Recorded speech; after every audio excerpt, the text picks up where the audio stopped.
Assalamualaikum warahmatullahi wabarakatuh.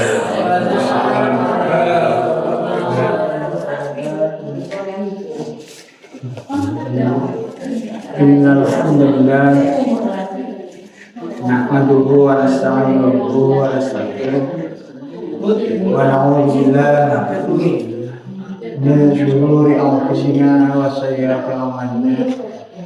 May yahdihillahu fala mudilla lahu wa may yudlilhu fala hadiya lahu. Asyhadu an la ilaha illallah wahdahu la syarika lahu wa asyhadu anna Muhammadan abduhu wa rasuluh. Allahumma shalli ala Muhammad wa ala ali Muhammad kama shallaita ala Ibrahim wa ala ali Ibrahim wa barik ala Muhammad wa ala ali Muhammad kama barakta ala Ibrahim wa ala ali Ibrahim fil alamin innaka Hamidum Majid. Amma ba'du. Qala Allah ta'ala fi kitabil karim, a'udzu billahi minasy syaithanir rajim. Muhammadur Rasulullah walladzina ma'ahu asyidda'u 'alal kuffari ruhama'u bainahum tarahum ruk'an sujjadan yabtaghuna fadlan minallahi wa ridwana simahum fi wujuhihim min atharis sujud dzalika mathaluhum fit tawrati wa mathaluhum fil injil kazar'in akhraja shat'ahu fa'azarahu fastaghlaba fastawa 'ala suqihi yu'jibu az-zurra'a liyaghiza bihimul kuffar wa'adallahu alladhina amanu wa 'amilus solihati minhum maghfiratan wa ajran 'azima. Bapak Ibu jamaah salat Isya Masjid Umar bin Khattab yang berbahagia, alhamdulillah kita bersyukur kepada Allah Subhanahu wa taala yang mana Allah masih memberi kenikmatan pada kita sekalian berupa kesehatan, kesempatan sehingga kita bisa menjalankan sebagian perintah Allah Subhanahu wa taala, yaitu sholat Isya secara berjamaah. Kemudian kita melanjutkan kajian kita setiap hari Selasa. Semoga amal ibadah yang kita lakukan ini diridhai oleh Allah Subhanahu wa taala. Dan tidak lupa salawat dan salam semoga tetap dilimpahkan kepada Nabi kita Muhammad sallallahu alaihi wasallam yang telah membawa kita semua dari alam kegelapan kejahilan menuju alam yang terang benderang, yaitu al-Islam. Semoga salawat itu tetap juga terlimpahkan kepada keluarganya, pada para sahabatnya, para pendukung setianya, termasuk kita sekalian yang tetap istiqomah dalam menjalankan syariatnya hingga akhir zaman nanti. Amin ya rabbal alamin. Bapak Ibu yang berbahagia, pada kesempatan ini, sekarang ini bulan Rabiul Awal, tepatnya tanggal 9, yaitu dikenal dengan bulan kelahiran Rasulullah Muhammad SAW, sehingga banyak umat Islam yang memperingati kelahirannya itu dengan bermacam-macam acara, macam-macam mereka. Lalu bagaimana sebenarnya sikap kita sebagai seorang muslim, sebagai seorang yang beriman kepada Allah terhadap Nabi kita Muhammad SAW? Dalam kesempatan ini saya sampaikan tadi surat, yaitu surat Al-Fat, surat yang ke-48 ayat yang terakhir. ayat yang ke-29. Ini bagaimana kepribadian Rasulullah Sallallahu Alaihi Wasallam. Di dalam ayat ini Allah Subhanahu Wa Taala berfirman, A'udzubillahi minasyaitonir rajim. Muhammadur Rasulullah. Ini penegasan Allah Subhanahu Wa Taala terhadap Rasulullah Sallallahu Alaihi Wasallam bahwa Muhammadur Rasulullah, Muhammad itu adalah utusan Allah. Ini penegasan dari Allah Subhanahu Wa Taala. Ya. Utusan di sini adalah untuk menyampaikan syariat dari Allah Subhanahu Wa Taala kepada seluruh umat manusia. Jadi Allah tidak memberikan syariat, menurunkan syariat langsung kepada masing-masing manusia, tapi melalui utusan yaitu Allah Subhanahu Wa Taala mengutus seorang Rasul yang bernama Muhammad Sallallahu Alaihi Wasallam untuk menyampaikan kepada umat. Ini penegasan Allah Subhanahu Wa Taala. Jadi syariat itu harus melalui Rasul Sallallahu Alaihi Wasallam. Kalau ada syariat tidak melalui Rasulullah, itu bukan syariat. Semua aturan Allah, baik perintah maupun larangan, harus yang melalui Rasul ini. Karena Rasul yang ditunjuk untuk menyampaikan, maka kita harus mengikutinya. Karena itu Rasulullah SAW dalam ayat yang lain, surat Ali Imran ayat yang ke-31 itu, Qul in kuntum tuhibbunallah fattabi'uni. Qul, katakanlah wahai Rasul Muhammad sallallahu alaihi wasallam, in kuntum tuhibbunallah, jika kalian serius mencintai Allah, fattabi'uni, maka ikuti aku. Jadi harus mengikuti Rasul Muhammad sallallahu alaihi wasallam di dalam melaksanakan syariat Allah itu. Tidak boleh ngarang, ya, tidak boleh menambah, dan tidak boleh mengurangi.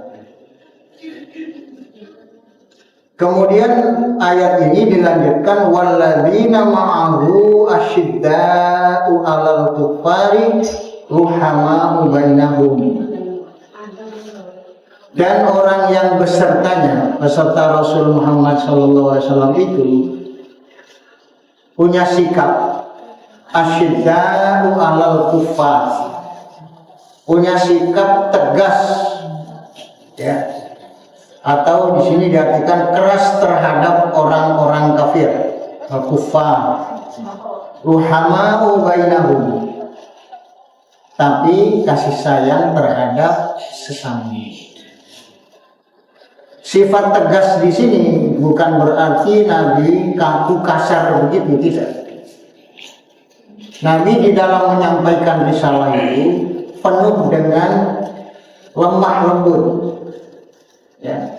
Sifat Nabi sebagai pemimpin umat di dalam menyampaikan risalah itu mendekati secara personal dengan lemah lembut, ya.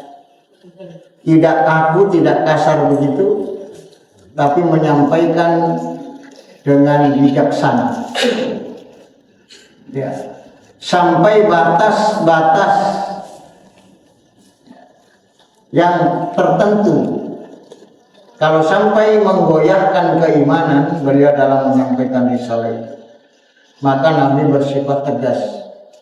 Satu contoh, ya, ketika orang-orang kafir musyrik Mekah itu mengajak Rasulullah SAW, ya,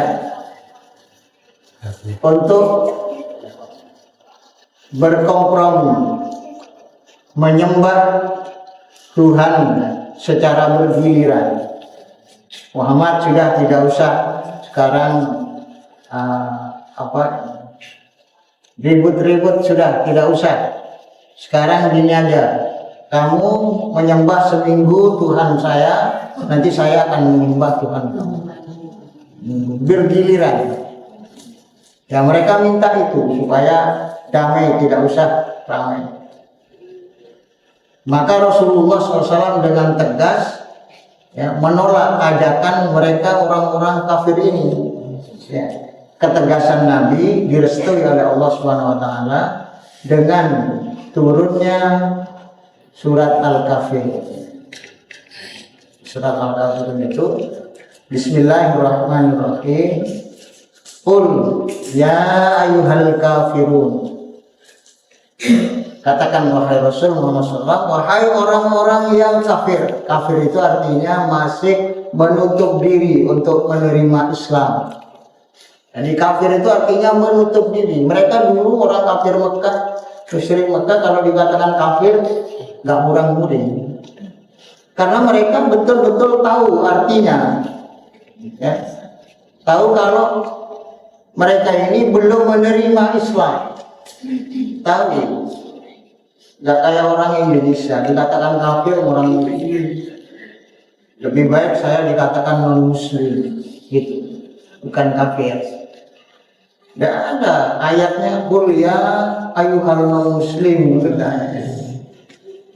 Kafir di sini menutup diri, ya, belum menerima Islam. Lalu Nabi menyampaikan itu kepada orang kafir. Ayyuhal kafirun. Kata Nabi, la a'budu ma ta'budun. Aku tidak akan menyembah kepada apa yang kalian sembah. Wala antum abiduna ma a'bud. Dan kalian juga tidak menyembah apa yang aku sembah. Wala ana abidu ma abadtum. Dan aku pun bukan penyembah apa yang kalian sembah. Wala antum abiduna ma a'bud. Dan kalian pun bukan penyembah apa yang aku sembah. Lakum dinukum waliyadin. Bagi kalian agama kalian, bagiku agama. Ini kan tegas Rasulullah SAW menolak ajakan orang-orang musyrik Mekah yang mengajak kompromi. Ini ketegasan Rasulullah terhadap orang kafir. Jadi tidak ada. Ayo sekarang doa bersama. Ya. Doa bersama barengnya agamamu, berdoa nanti mari menulis itu tidak ada. Zaman Rasulullah tidak ada. Bersama itu tegas. Lakum dinukum waliyadin. Kalau sudah menyangkut masalah yang prinsip, ya. Ini yang pertama ketegasan Rasulullah. Ruhama'u bainahum. Yang kedua, kasih sayang terhadap sesama. Ruhama'u bainahum. Di antara sesama mukmin ini itu sangat kasih sayang. Bukan kasih sayang di sini bukan berarti karena nasab, karena keturunan, tidak. Karena berkaitan dengan akidah. Ya, mereka bersatu, ya, karena berkaitan dengan akidah yang sama. Ya, ditunjukkan itu antara kaum Muhajirin dan Ansor itu. Jadi kasih sayangnya itu luar biasa. Ya, sehingga Nabi SAW bersabda dalam satu hadisnya itu diibaratkan persaudaraan sesama mukmin itu seperti satu tubuh. Ya, seperti satu tubuh. Taral mu'minina fi tarahumihim wa tawaddihim wa ta'atubihim kama salil jasadil wahid. Idastaka abun tada'ala busairul jasadi bisari wal humma. Jadi perumpamaan masalul mu'minina, perumpamaan orang mukmin itu, kata Nabi, fitarahwihim dalam mereka kasih sayang, watawadim dan mereka saling mencintainya itu seperti satu tubuh. yang terdiri dari banyak anggota. Kalau ada salah satu anggota tubuh yang sakit, maka anggota tubuh yang lain juga merasakan sakit. Nah, ini perumpamaan orang beriman yang digambarkan Rasulullah SAW pada waktu itu kaum Muhajirin dan kaum Ansor itu. Kalau salah satu anggotanya sakit, mata sakit misalnya, tangan ini akan meraba, lesan mengadu. Jadi anggota tubuh yang lain merasakan sakitnya. Ya. Itu luar biasa perumpamaan orang beriman. Mukmin sampai-sampai antara persaudaraan orang mukmin kaum Ansor dan Muhajirin itu mereka saling mendoakan. Ya, mendoakan sampai digambarkan oleh Allah di dalam Al-Qur'an itu, ya, di surat Al-Hasyr ayat yang ke-10 itu, orang Ansor berdoa untuk kaum Muhajirin, untuk orang-orang Muhajirin. Ya, Rabbana ighfir lana dzunubana wa li ikhwanina alladzina sabaquna bil iman. Rabbana ighfir lana, ya Allah ampuni kami, wa li ikhwanina, dan saudara-saudara kami, alladzina sabaquna bil iman, yang mereka iman lebih dahulu. Sabaquna itu lebih dahulu iman.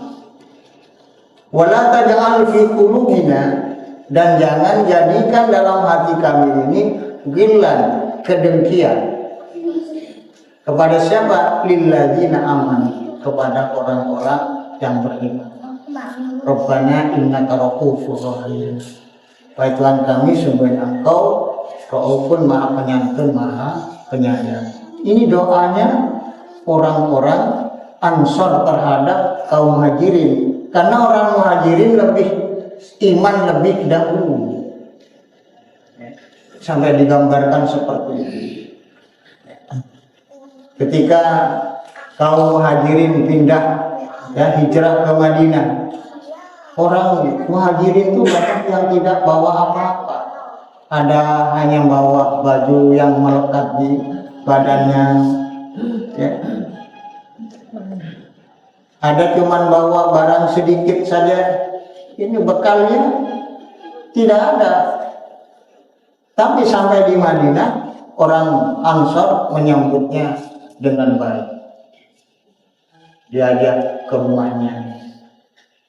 Bahkan ada yang ditawari istrinya itu, kalau yang punya lebih dari satu, ditawarkan kepada kaum hadirin. Kalau kamu tidak beristri, saya punya istri lebih, saya ceraikan, kamu nikah.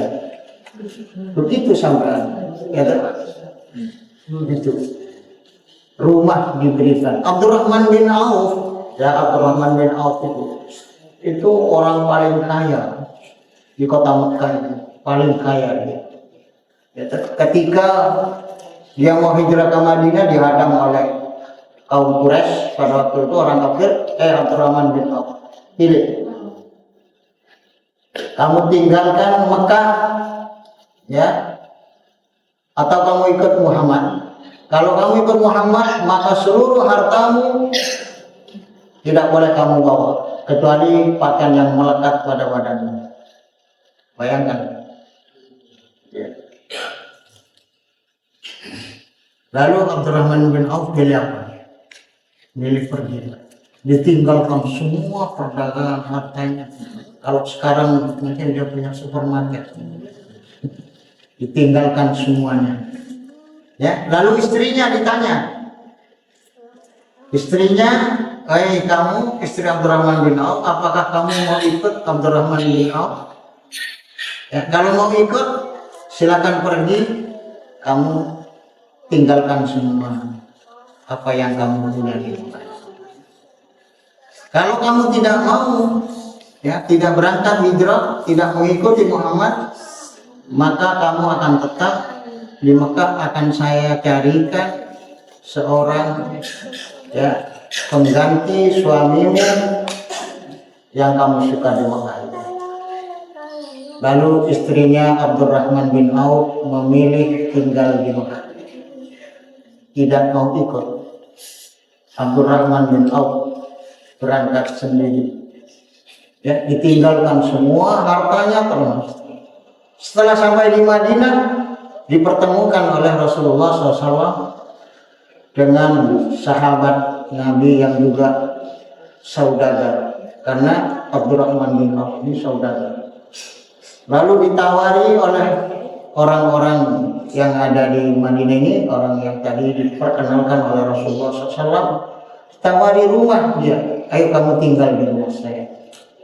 Ya, kalau kamu tidak punya modal, saya berikan. Kalau kamu tidak punya istri, saya berikan nanti istri saya lebih dari saya. Apakah Abdurrahman bin Auf lalu senang diberikan itu? Tidak. Abdurrahman bin Auf cuma tanya, ya, beritahukan kepadaku di mana pasar, di mana pasar. 3 bulan Abdurrahman bin Auf sudah menjadi orang kaya nomor 3 di Madinah. 1 tahun sudah menjadi orang nomor 1 paling kaya di Madinah. Itu Abdurrahman bin Auf. Itu jadi mereka dipersaudarakan oleh Rasulullah SAW. Muhammad bainahum. Makanya Masjid Madinah itu, Masjid Rasulullah itu masjid dikenal dengan masjid solusi. Solusi. Ada orang datang di Masjid Nabi dalam keadaan perut lapar, pulang tidak lapar. Ya, itu Rasul betul-betul. Ada orang haus tidak haus. Kenapa? Karena tempat Rasul itu diperkenalkan semuanya. Masjid Nabi itu di samping untuk ibadah, membangun persaudaraan, membangun kekuatan.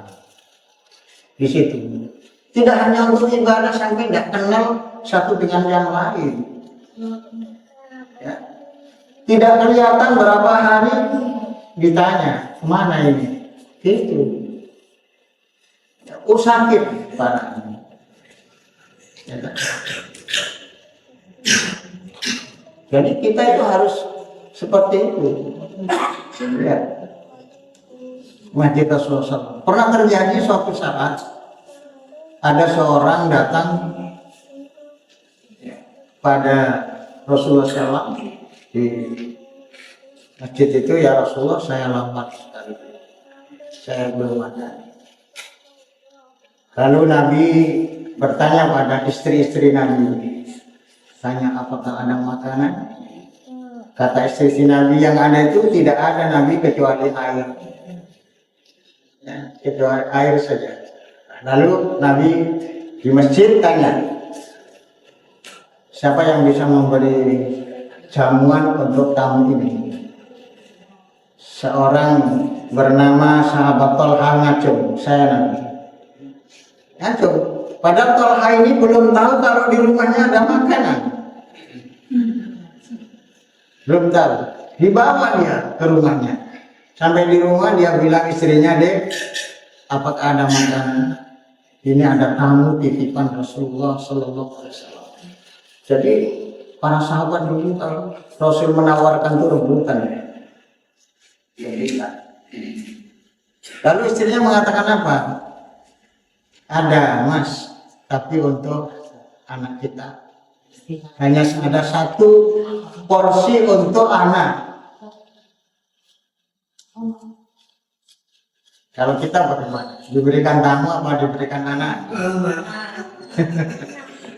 Diberikan anak.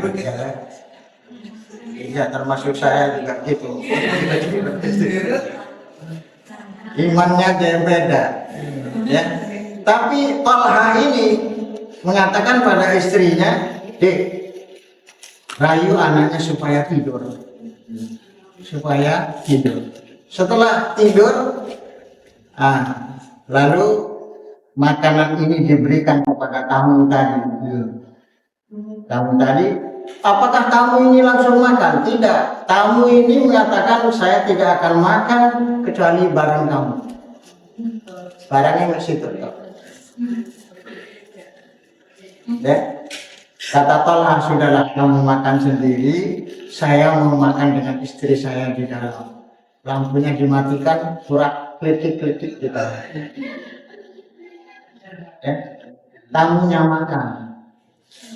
Akhirnya setelah selesai, sudah tamu pulang.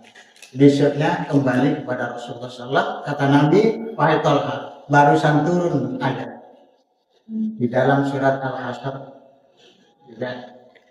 Wa yusiruna ala anfusihim walau kana bihim khassas. Mereka mementingkan untuk orang lain, padahal dirinya sendiri itu butuh sebenarnya. Ini yang diberikan. Ini bukan dongeng, ini kenyataan. Sampai diabadikan oleh Allah di dalam Al-Quran. Mereka mengutamakan orang lain daripada diri, padahal dirinya sendiri sebenarnya butuh untuk anaknya, tapi diberikan tetangga. Ya inilah, makanya Rasulullah SAW ke masjid Nabi itu tidak hanya untuk beribadah saja, ya. Tidak kenal satu dengan yang lain. Satu saat Nabi berkhutbah, ya, berkhutbah. Lalu ada orang datang. Orang datang belum langsung duduk, ya. Yang terkenal dari Rotofan itu, ya. Lalu Nabi mengatakan, hei, kamu belum sholat? Belum, Nabi. Berdiri sholat. Ya. Itu yang sekarang jadi apa itu? Jadi kalau orang ada khutbah, ya, lalu orang datang suruh sholat sunnah dulu.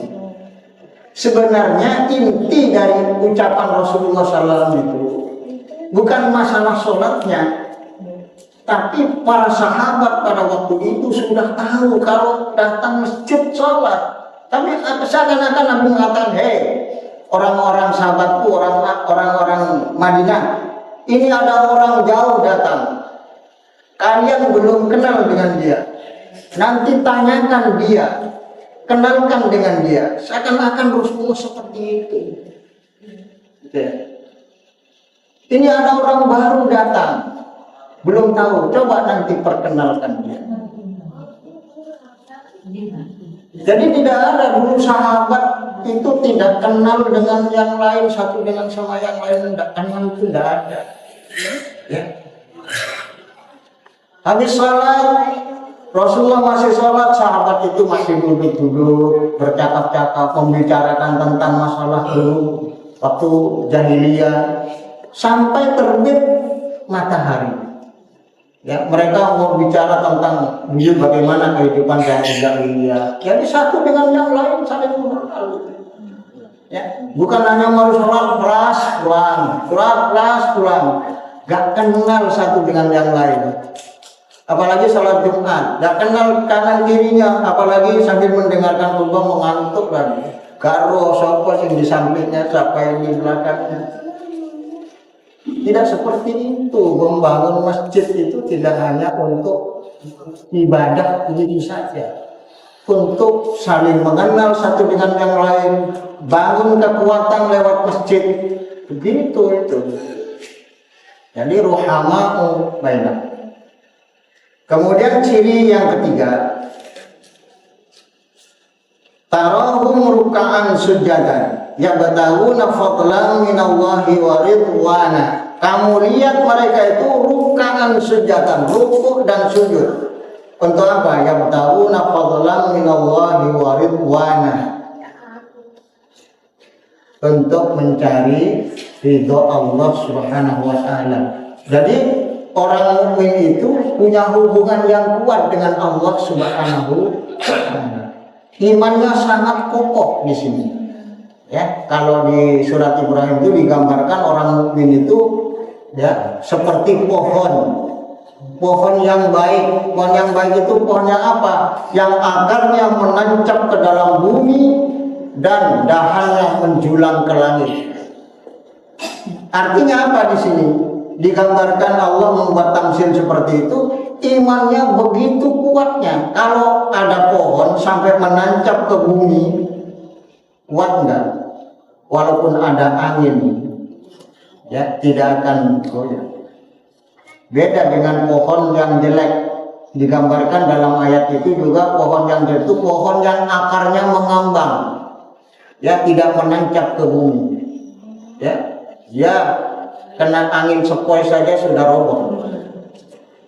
Tapi iman yang kokoh menancap ke bumi dan dahannya ke langit itu maksudnya apa? Ibadah hubungan dengan Allah sangat kuat.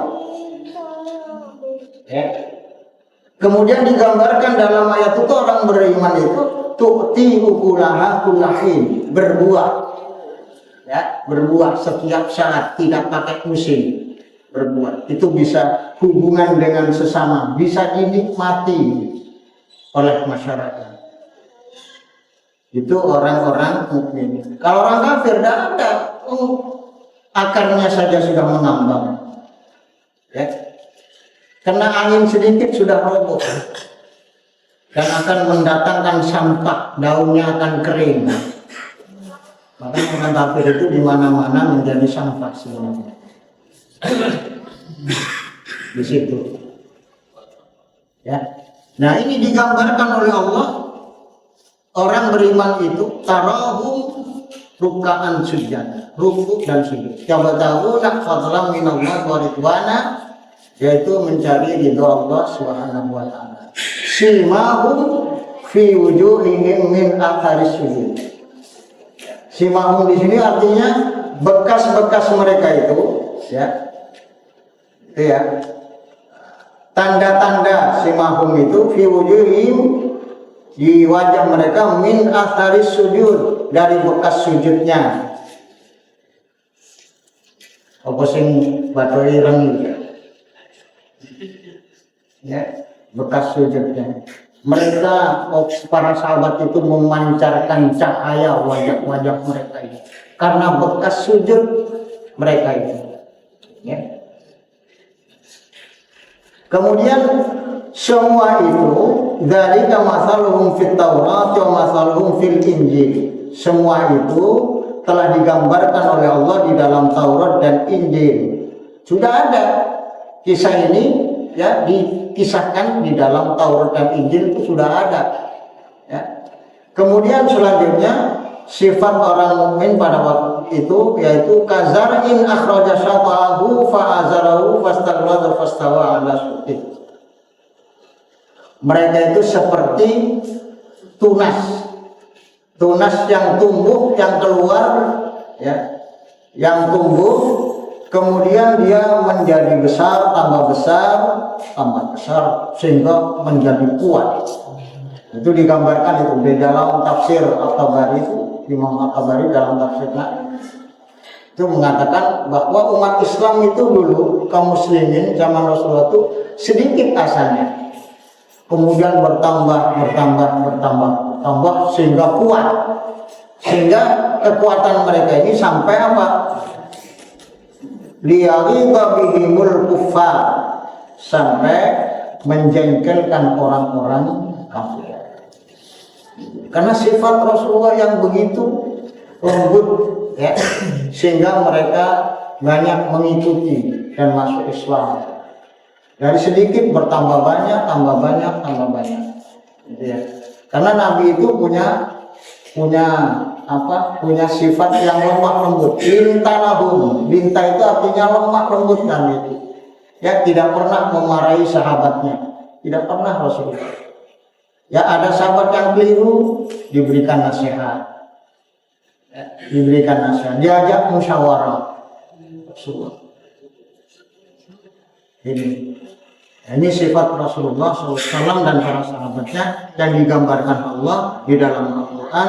Lalu ayat itu ditutup wa'adallahu alladzina amanu wa amilus shalihat. Itulah janji Allah kepada orang beriman dan beramal soleh, Ya, dari mereka itu nanti akan mendapatkan dari Allah Subhanahu wa taala apa? Maghfiratan wa ajran azima.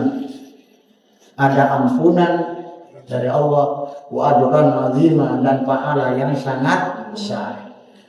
Ini sifatnya. Kemudian bagaimana sekarang sikap kita ya terhadap Rasulullah SAW? Ya, menjelang sekarang bulan Rabiul Awal ini, apakah kita harus memperingati, apa harus mengikuti? Ya, kalau kita tadi baca surat Ali Imran, Rasulullah tidak pernah. Zaman Rasulullah ada peringatan Maulid ini, sahabat. Makanya Rasulullah bersabda, "Qul in kuntum tuhibbunallah fattabi'uni." Jika kamu cinta Allah, ikuti aku. Ya, ikuti aku. Lalu bagaimana sikap kita sebagai seorang mukmin kepada Rasulullah SAW? Pertama, mengakui bahwa Rasulullah SAW itu abduhu wa rasuluh, hamba dan rasul. Hamba dan rasul. Seperti yang kita baca di dalam syahadat sholat itu, asyhadu an la ilaha illallah wa asyhadu anna muhammadan abduhu wa rasuluh. Abduhu wa rasuluh itu hadis yang paling sahih. Abduhu itu hamba. Hamba itu artinya sama dengan kita, sama. Ya, seorang hamba, abdun, sama. Ya, kalau kita makan, Rasulullah juga makan, manusia biasa. Ya, bisa minum, tidur, sama dengan kita. Ya, beristri, punya saudara, ya, dilahirkan, itu abduhu, hamba. Tapi yang beda dengan kita itu rasul. Nabi Muhammad itu sebagai rasul, utusan Allah. Ya, kalau kita berbicara mungkin dari hati, mungkin dari hawa nafsu kita, tapi Rasulullah tidak. Ya, wa ma yantiqu anil hawa in huwa illa wahyun yuha. Tidaklah Muhammad itu mengatakan ya sesuatu dari hawa nafsunya. Akan tetapi illa wahyu yuha, tetapi yang diwahyukan oleh Allah.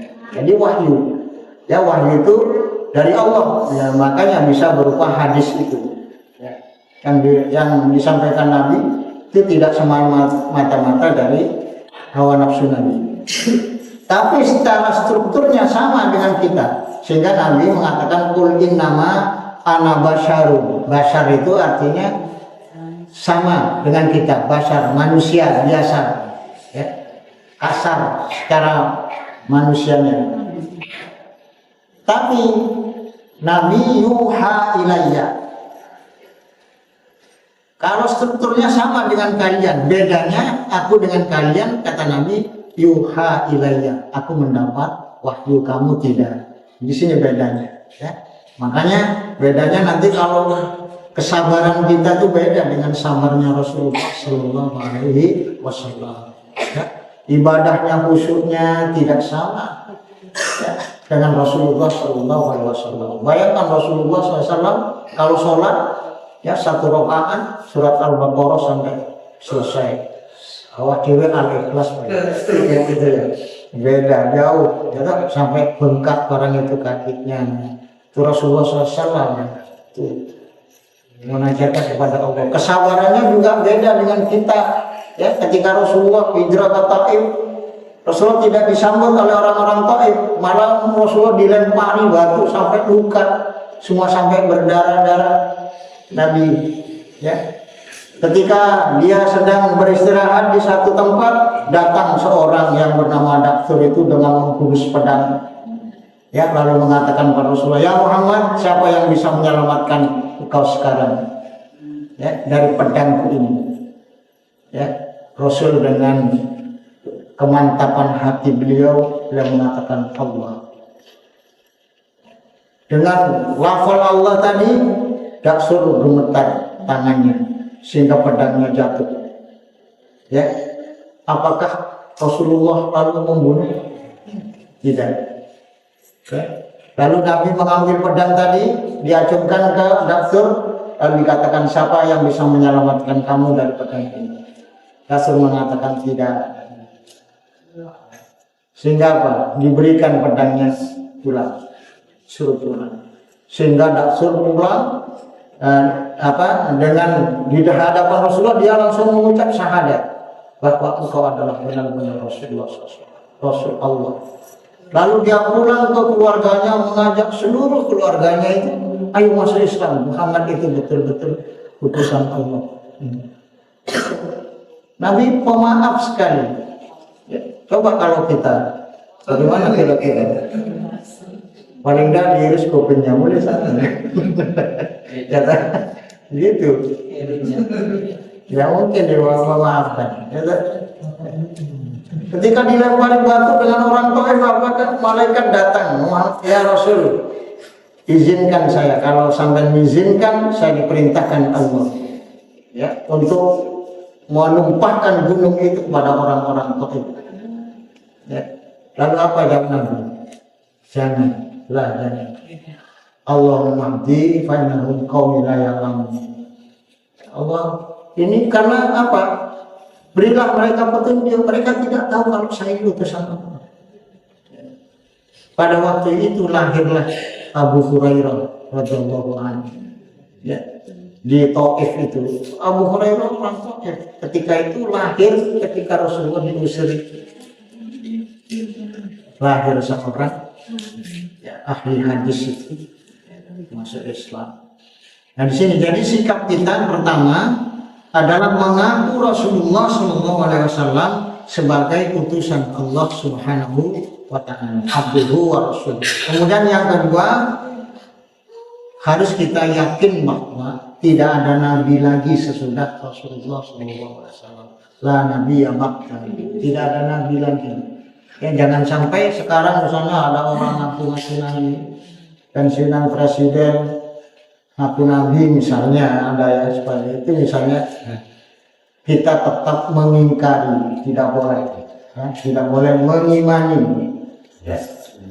Tidak boleh. Jadi harus sudah tidak ada lagi sesudah nabi. La nabi ya ba'da. Kemudian yang ketiga, kita diperintahkan oleh Allah jangan terlalu kreatif. Kreatif misalnya, ya Rasul sudah perintahkan melakukan, itu kreatif namanya. Agama itu sudah sempurna, ya sudah sempurna. Al yauma akmaltu lakum dinakum wa atmamtu alaikum nikmati wa raditu lakumul Islam dinan. Pada hari ini telah aku sempurnakan agama bagimu, wa atmamtu alaikum nikmati, dan aku sempurnakan nikmatku, kata Allah. Waraditu lakumul Islam dinan, dan aku ridha Islam sebagai. Jadi Islam itu sudah sempurna setelah Rasulullah SAW diutus ini. Jadi kita tidak perlu menambah, mengurangi, ya, tidak perlu mendahului.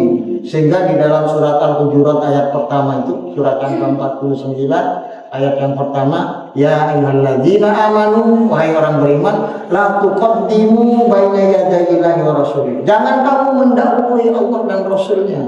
Jangan. Wattaqullah, takutlah kamu kepada Allah. Jangan sampai mendahului, itu artinya jangan sampai melakukan sesuatu yang tidak diperintahkan Nabi. Sekarang ini lagi banyak, ya, kalau sudah bulan Maulid begini ada bacaan sholawat harian. Itu kan gitu kan, banyak itu baca sholawat. Sholawat yang diperintahkan Nabi, sholawat Ibrahimiyah yang diajarkan Nabi. Karena dulu sahabat itu setelah tahu mengucapkan salam pada Nabi, ya Rasulullah, aku sudah tahu mengucapkan salam kepadamu. Ya, kalau ketemu Nabi, mereka para sahabat dulu, assalamualaikum ya Rasulullah. Sudah tahu. Tapi bagaimana cara saya bersolawat kepadamu? Lalu Nabi mengajarkan sholawat. Paling pendek itu Allahumma sholli ala Muhammad wa ala ali Muhammad. Yang lengkap yaitu ditambah, ya, kama shallaita ala Ibrahim wa ala Ibrahim sampai selesai fil alamina innaka hamidun majid. Itu, ya. Dan ibadah itu, sholawat ini merupakan ibadah, ya, bagi orang-orang yang mukmin tadi kepada Nabi, ya.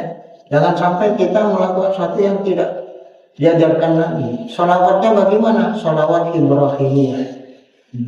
Itu yang diajarkan Rasulullah Shallallahu Alaihi Wasallam. Kenapa? Allah perintahkan, Innallaha wa malaikatahu yusholluna 'alan nabi ya ayyuhalladzina amanu shollu 'alaihi wa sallimu taslima. Ya, sungguhnya Allah bersolawat. Ya, Allah bersolawat itu bukan Allah mendoakan Nabi, Allah memberikan rahmat, Allah memberikan ampunan kepada Rasulullah Shallallahu Alaihi Wasallam. Malaikat juga bersolawat, artinya malaikat memintakan ampun untuk Nabi. Ya, Allah malaikat bersolawat. Kita disuruh bersolawat pada Nabi. Kenapa? Ya. Dan sholawat kita itu nanti kembali pada kita sendiri. Ya kan? Kembali pada kita. Sebab Rasulullah SAW bersabda, ya, man shalla alayya salatan sallallahu alaihi wasallam. Barang siapa bersolawat pada Nabi satu kali solawat, Allah akan memberikan rahmatnya. Ya, bersolawat pada orang yang bersolawat tadi 10 kebaikan yang diberikan Allah. Jadi kalau kita baca satu sholawat, Allah membalas. Dan sholawatnya akan sampai pada Rasulullah SAW. Dan orang paling dekat nanti kepada Nabi, orang yang paling banyak bersholawat pada Nabi. Ya kan? Kata Rasulullah SAW dalam hadisnya itu, ya, aulan nasi bi yaumal qiyamah aktsaruhum sholatan alaihi. Kata Nabi, orang yang paling dekat denganku nanti pada hari kiamat, orang yang paling banyak bersolawat kepadaku. Bayangkan, yang paling banyak bersolawat padaku nanti paling dekat dengan Rasulullah Shallallahu Alaihi Wasallam. Ya. Kemudian yang keempat yaitu orang akan merasakan manisnya iman. Ya. Kalau cinta kepada Rasul Sallallahu Alaihi Wasallam. Dalam satu hadis dari Anas bin Malik, Rasulullah bersabda, salasun man kunna fihi wajada fihinna hawalatul iman, man kana Allah rasuluhu ahabba ilaihi mimma siwa. Ada 3 hal, ya, 3 hal apabila itu mereka lakukan akan mendapatkan manisnya iman. Salah satunya apa? Man kana Allah, orang yang cinta, orang yang pada Allah dan Rasulnya ahabba ilaihi, sangat mencintai, melebihi dari segala-galanya. Ya. Itu lebih dicintai dari segala apa yang ada. Ya, ini. Insya Allah ada 4 tadi, ya. Sikap kita terhadap Rasulullah Shallallahu Alaihi Wasallam. Terus mengikuti, bukan mengikuti.